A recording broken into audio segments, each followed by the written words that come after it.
So I want to thank everybody for joining us through Zoom this evening. Some of you have probably have come for our GT Info Night in past years. If you came last year, you're going to get some of the same information, but with updates, of course.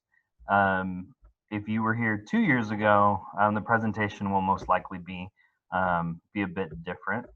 But the whole purpose of our GT Information Night is to give all of our families an understanding of how your kiddos are going to be challenged for their particular needs while they're at Stewart this year.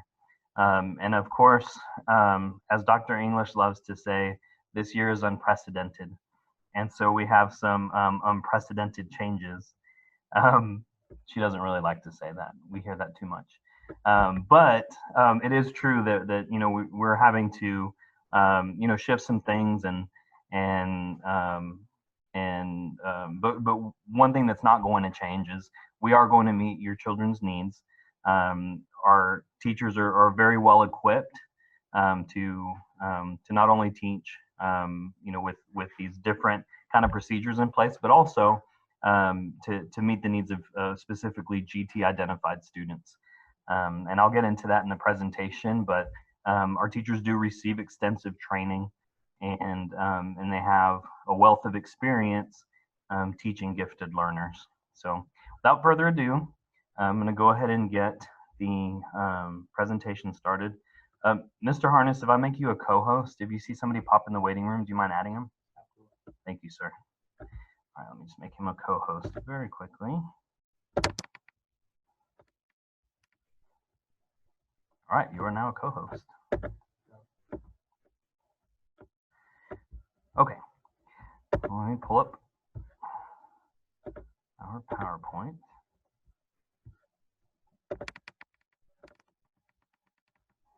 All right.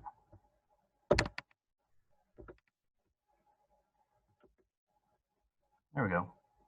Can everybody see that? Give me a thumbs up if you see it.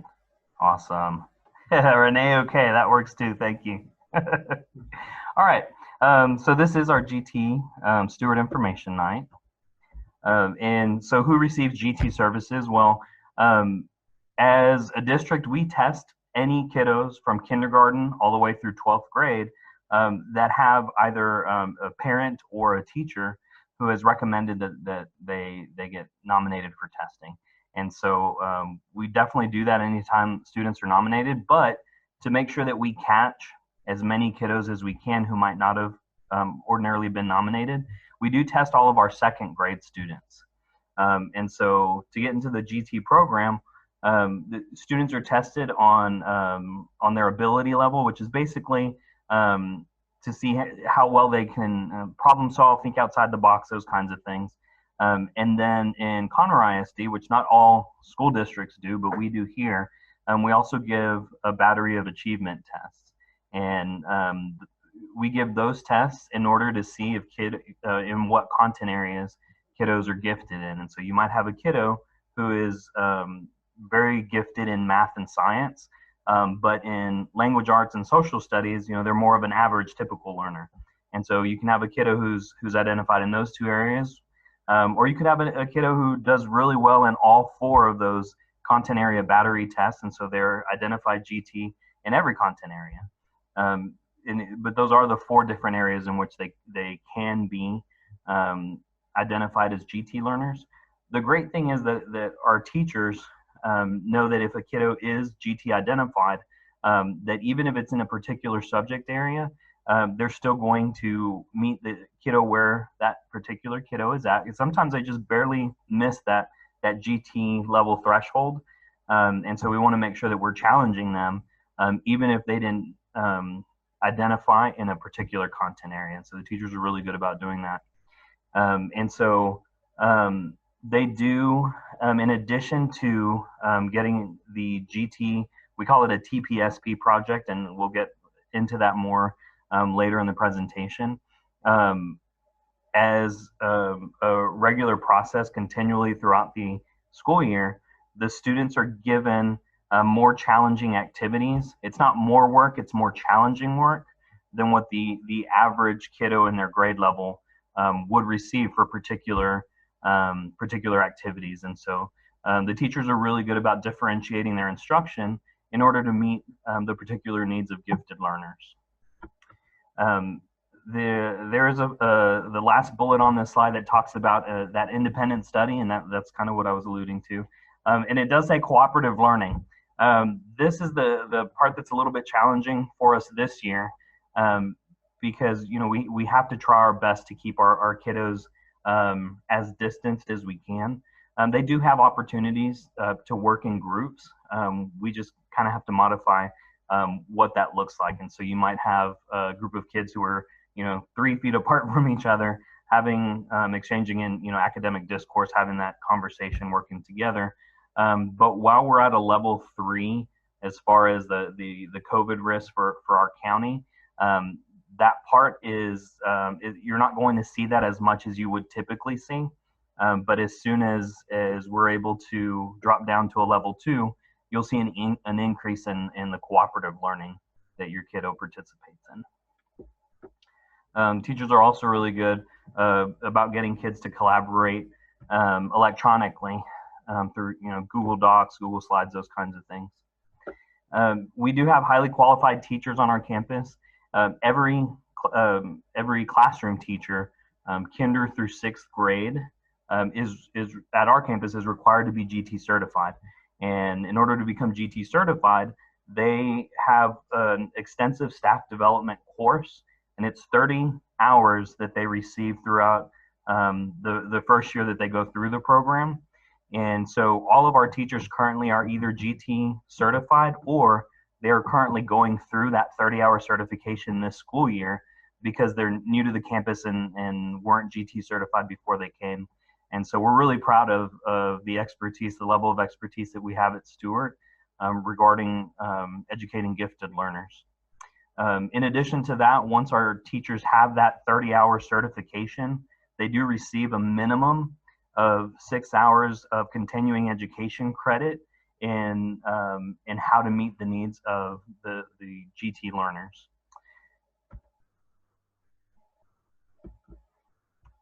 We do book clubs here at Stewart, and that's just one way that our teachers can get that some of those extra credits. And the last couple of years, the district has been good about reaching out, and they actually provide an online service where our teachers can go and get some additional GT credit hours virtually through a different instructor that they haven't seen before. And so it gives them a good diversity, a good well-rounded amount of professional development for those teachers who are seeking things that areas in which they can enhance their teaching that they haven't received in the past. So how does being labeled GT affect instruction? Well, it's what I was talking about before, where our teachers are able to identify exactly what activities, or not activities, concepts that our GT learners are very well versed in, and then they're able to teach them at a higher level rather than giving them kind of what would equate to that particular learner as busy work. For the average student, it would be absolutely what they needed, but for a kiddo who is GT identified, that particular activity might just feel like busy work to them because they already know it. And so we don't want to just give them a lot of repetitious work that they already know how to do. And so the teachers are able to differentiate and give them different activities that will really challenge them. And so that could be independent work, that could be working with other students. It really depends on the activity and kind of the TEKS, the standards, the learning standards that they're working on. It leads to your GT learners producing advanced level products. And so these are things that the typical kiddo would not be doing in class. It's a lot more kind of higher level thinking and like I said, that higher level product. It does allow them to accelerate in their area of strength, even if they're not identified in a particular content area. If we see that they're gifted in math and science, but for a particular, say it's summarization in English language arts, if they're really good at summarizing, then the teachers are going to give them some extended work in that area, or a higher level book that they can read, even if they are not gifted in that area, but they are rising to that level where they need that advanced um, activities, or that advanced curriculum.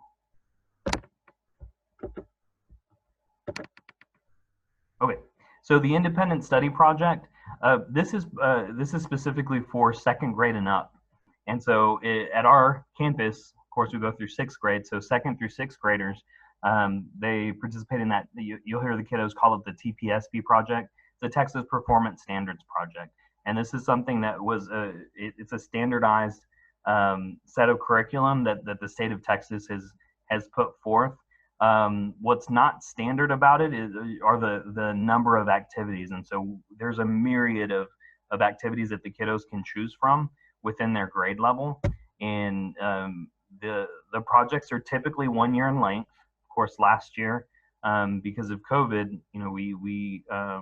we took a survey at our school, and the vast majority of parents did not want to present projects virtually at the end of the year. They wanted to extend the projects through to this year, and so we did honor y'all's decision on that piece. And so, but typically the projects are a year long. It's a year long activity, and it's cross curricular. So even if it involves money and it seems very math related, they're still going to tie in social studies standards, language arts standards, science standards within that math activity, math project, because they want to incorporate as much of that cross curricular content as they can. And so the kids are able to really go off of their what they're interested in choosing a project. And we do ask that they stay within their grade level choices. The main reason for that is we don't want kiddos who do a fourth grade project in third grade, go to fourth grade, do the same project, go to fifth grade and say, well, I really want to do this fourth grade project. And the thing about some of our GT learners is they're very, very smart, and sometimes they use that to their advantage to kind of get out of that extra work. And so we don't want that to happen. And so we do ask that they stay within their grade level, but they are able to have that element of choice. It does, challenge and stretches their thinking as they're working on that project. And they will present that project at the end of the year. What that's going to look like is really going to depend on where we are as a district, and really as a county, when it comes to the number of COVID cases that we have. The good thing is we have a plan for any level of the case rate that we have in the county. So regardless, the kiddos are going to get to present their activities, their projects. It's just going to look different depending on how safe we need to be with that. Okay. So what are some of the benefits of the TPSP project? Well, it develops confidence in the kiddos. They're for the most part, the teachers are checking in on them to make sure that they're on track, but it is a lot of independent work. And so it develops confidence in their ability to get to accomplish a large task. It's not something that the kiddos are going to get done in a week or two. This is really something that builds throughout the year. And the kiddos have presented some really amazing projects throughout the school years we've seen. And so it really helps to develop that self-confidence in their abilities. It does produce an innovative product, or an innovative project, not product, project. And you really get to see that at the GT Expo, which is what we call the presentation of all of the projects. As I said before, they're really stretched to discover their capabilities, and because the activities they're not easy. These are very higher level activities that they're working on. They learn to accept challenges. A lot of kiddos, if given the tough path or the easy path, a lot of kiddos are going to choose the easy path. But this project doesn't allow them to do that. And so they really learn to take on those more difficult projects. A lot of our kiddos, those are the projects that they want to take on. They want to prove themselves. They want to stretch their learning, and so that's really cool to see. Some of these other things are basically things that I've talked about. The research that they perform is outside of their normal curriculum, and so even though it's, say that we'll go back to that fourth grade project, even though it's incorporating language arts, science, social studies, math standards for that fourth grade project, it's not necessarily going to be in line with what they are learning with say long division. It could be completely separate from that, and so these projects are not right in sync with what the kiddos are learning at the time. And that's a good thing because, again, it goes back to challenging the kiddos to really, develop their capabilities and perform at that higher level, even when they don't have a direct teach component that's kind of leading them in that direction. It's very much an independent project. In the last bullet, it improves communication and presentation skills. And this is something that we've been working to improve upon the last couple of years based off of y'all's feedback. We were asked to ask our teachers to have them, give it a trial run, have them present in class before they actually get to the expo component. There were some kiddos where the presentation was supposed to be a few minutes and they had a lot of good information. They worked really hard on their project and they ended up presenting for 25, 30 minutes just for their particular project. And so we were very proud of them for all that hard work. They really needed to kind of summarize all that work that they had presented for the presentation part component. And so we have been working on that the last couple of years, and we want the kiddos to gain that kind of skill set also, because it is going to be important for them to be able to talk to a large audience and deliver information in a concise way. Okay. Let's see. And so there are multiple lessons throughout the project that as they're completing the project that they're learning about. They are very in-depth projects. The kiddos can collaborate with each other if they have, if there's a group of kiddos that have the same project that they decided they wanted to work on. Like in the younger grades, a lot of times you'll have kiddos that all pick the same one. And so they can kind of bounce ideas off of each other whenever they're getting into the research. The projects are aligned to the college readiness standards. And so it does help prepare our kiddos for furthering their education and going on to university. It helps to prepare them for their pre-AP classes if they choose to participate in those when they get up into the secondary schools. And they do directly correlate, even though if they're not in line with what we are teaching, in that particular part of the school year, they are in line with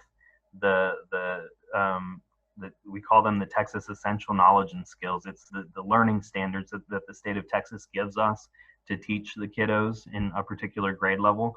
And so it is aligned with that. And so that's another good thing about this project being presented to us by the state, is they make sure that it's not Common Core. It is absolutely aligned with the TEKS that we're expected to deliver to the students. Okay, so as far as not the specifically the project, but GT in general, the program, one of the misconceptions is that kiddos have to requalify each year. And that's not the case. So if your kiddo is identified in as a gifted learner, then they're going to remain a gifted learner as long as they continue to meet the requirements, which are for the current requirement is that they participate in that TPSP project 2nd through 6th grade. If they decide to opt out, and we've had kiddos who have decided to opt out because they wanted to focus on their grades because they kind of felt overwhelmed already with a particular grade level, and so the parents chose to relieve some of that stress, and they said, well, don't want them to participate in the project this year. And so, we have had those requests. And so that's really the only time that you're going to have a kiddo that goes from being identified as a gifted learner to not being identified any longer. And if that does happen, you do make that choice for your child, and you later want them to go through the process again, we can retest. So it's not that they can't ever requalify. It's just that that's not something that is a requirement on our part. Your kiddo just needs to complete the project, and that's kind of that stamp of approval saying, I'm still a gifted learner. I'm still, I still want to follow this path in my learning and take these higher level learning opportunities. Another misconception is that we can opt out of doing the independent study project. I believe in years past, this might have been an option. As long as I've been the GT coordinator, that hasn't been an option. But I think that's where this misconception comes from is you were able to kind of furlough a year or two in the past, and we don't do that anymore. And so, if this is a decision that you choose for your child and you really just, need them to take a break, we completely understand that. But it does remove that label. The other misconception is all the independent study project is done at school. The majority of it is done at school. If we're trying to put this in a mathematical formula, 90% of the project will be done here at the campus. 10% of it will be completed at home. Typically, what most families see is that all the research and all the kind of the legwork is typically done at school. And then what you'll find is that in the spring semester, the kids will bring home like a trifold board or some sort of the way that they want to present their project. And that part will be done at home. So they may be printing things out at home. They may be, cutting and pasting things to put on their boards. But that kind of that visual to present at the expo, that's typically what's done at home. We do have some kiddos who are super gung-ho and they want to bring that home and get it done as soon as possible. We actually have had some kiddos who get this project done well in advance, and I'm talking months in advance of when it's actually due. But that is not the expectation. And so if your kiddo is bringing this project home and saying that they need to work on it, I would encourage you to reach out to the teacher and find out if that's something that's really needed, or if it's just, that your kiddo is very excited about this project and they're really wanting to put their all in it and get it done. Because, our gifted learners are also very astute. And so, you have a very studious learner who, wants to do their best and prove that they can, rise up to the challenge. And we have found that as well.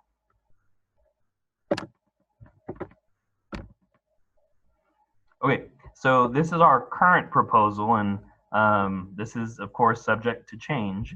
But with our current proposal, we would like to have our GT Expo around March of the spring semester. We typically do this at the end of the semester, but since the kiddos did have part of the year last year to work on this, we don't want to do a full school year working on the same project. But we also wanted to honor, the kiddos who were in first grade who were identified as GT learners, and now they're starting second grade and they haven't done a project before. So this is their first year. So we wanted to give them enough time to really put forth a good product. We also have kiddos who transfer in from other districts and they've never done a TPSP project. And so they're starting from scratch as well. And so we kind of wanted to kind of meet in the middle with the needs of everyone and give everyone an opportunity to really create a well thought out project at the expo. The other thing that we're proposing is that the kiddos do present at school and we record that presentation. That way it's not just a virtual presentation, because that's one thing that we heard from y'all last year that you guys did not want to see, was just, you know, somebody going on and throwing something together virtually, and after all that time and work that they put into it. So our thought is that we would record a few, that maximum of 5 minutes presentation of each of our kids, and then compile that together, and then present that for families. And so you guys can, you know, the other cool thing about that is you're able to show that to more family members or family friends, and so your kiddo can, you know, have that time to shine with a wider audience. Yep. So then we would have that you know, that large kind of conglomerate of presentations, 2nd through 6th grade, all in one area, so that you guys can kind of click and watch the different videos. You don't have to watch, you know, a 60-minute video, or actually it would be a lot longer than that. But you don't have to watch that in its entirety. You know, we would put it in such a manner where you can go and click on different projects and be able to watch those. And of course, click on, you know, your particular kiddo, but we also ask that you click on some extra ones, just because we have so many kiddos who are putting a lot of man hours into these projects.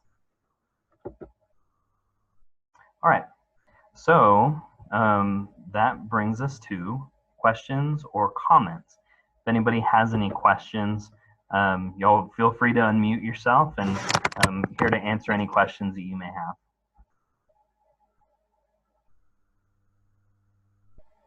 Heather Horton, I see you unmute. Oh, no, you're not. Okay, y'all. Mr. Hernandez, I have a question. Yes, ma'am, go ahead.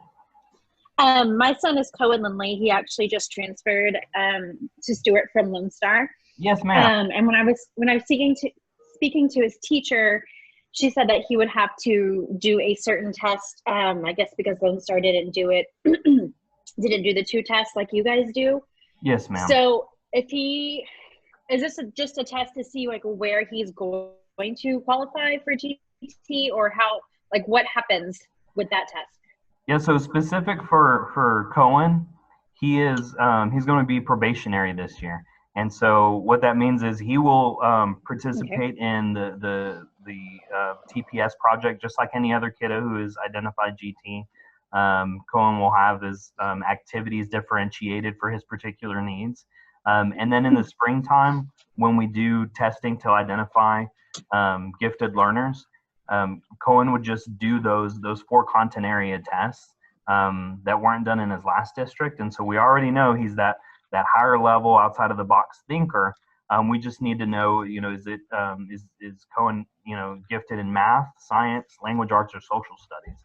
And so, you know, we're just kind of pending those testing results to see in what area, you know, he would have the scores to identify in a particular content area. Now there's a caveat there. Every once in a while, and it doesn't happen often, but every once in a while we do have a kiddo who is that outside of the box thinker, but just does not score high enough in one of those content areas. And so for a kiddo like that, they would not be identified as a gifted learner, but then they could test again the next year, and it's possible that they could then you know, achieve a score that would meet that threshold, that district level threshold, for the recommended area. But that's what it means for Cohen. So for this year, everything's going to be the same, just like any other gifted learner. And then in the springtime, we'll test them, but we won't get those results typically until the very end of the school year. So it'll be for looking at the 2021-2022 school year. Perfect. Thank you so much. I appreciate it.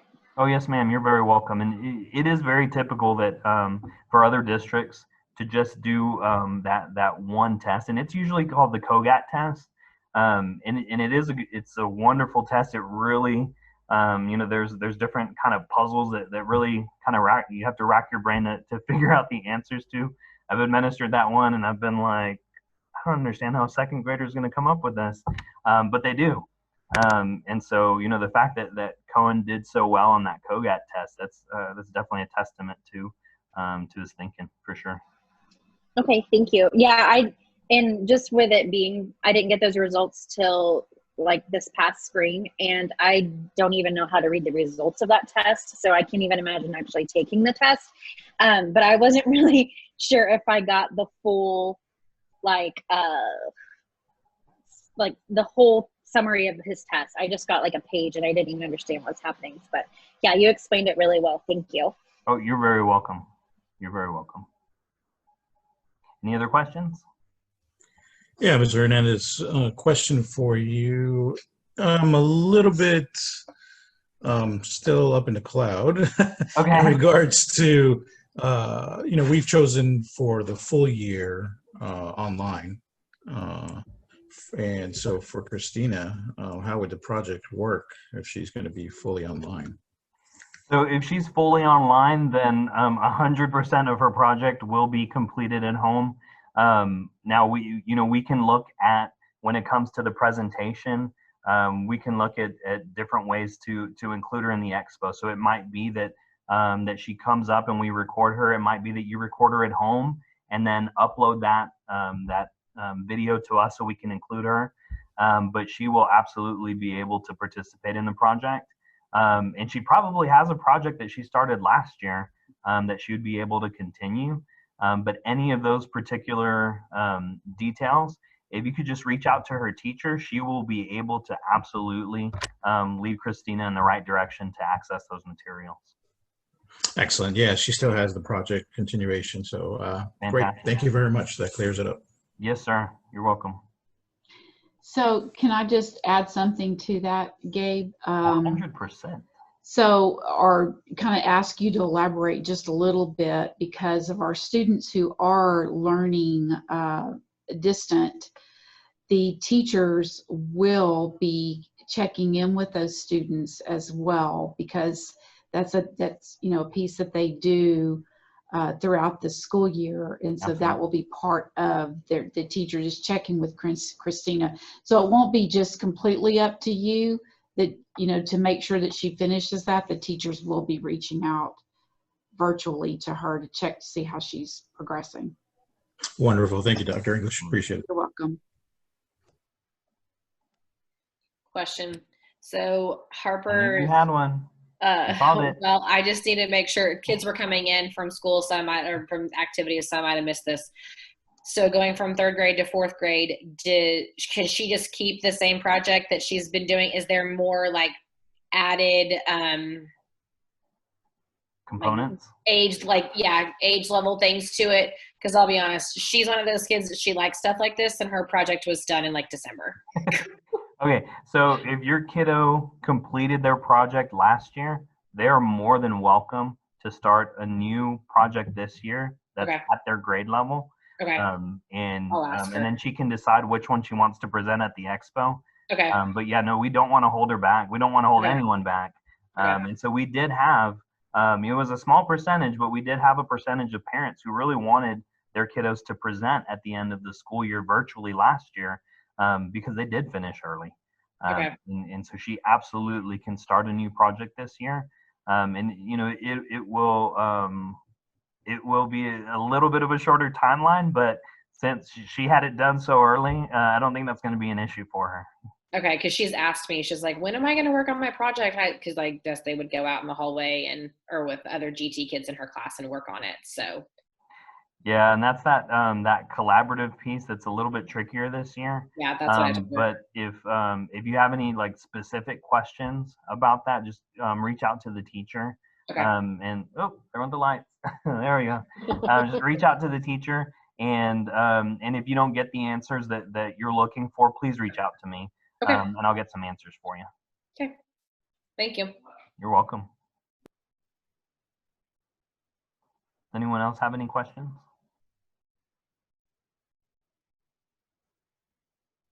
Going once, going twice.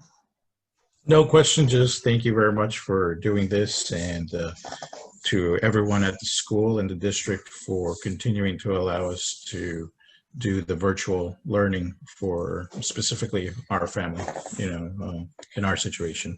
So I do appreciate everything you guys are doing. So thank you very much. You're very welcome, Mr. Ganzino. Thank you for saying that. We want to cater to y'all's needs as much as we can. We are in the service industry, so that's what we're here for. Anytime y'all need anything, please reach out. Is there a way that we can get what was required again, like for the project, like the trifold board? I'm not sure where that stuff is. So can I get another? Absolutely. Yeah, we have some extras. Okay, I'll have Harper come by and get one or. Perfect. Okay, thank you. Yeah, you're very welcome. We actually had Mr. Visor using some of the extra ones to create some of our signs at the beginning of the year to direct kiddos. All right, y'all. Well, then that concludes our GT Parent Information Night. Thank you guys so much for joining us. And again, if you have any questions, if anything comes to mind, as you have a chance to kind of think over all the information that was presented, please don't hesitate to reach out. Bye, Thank you again. Stay safe.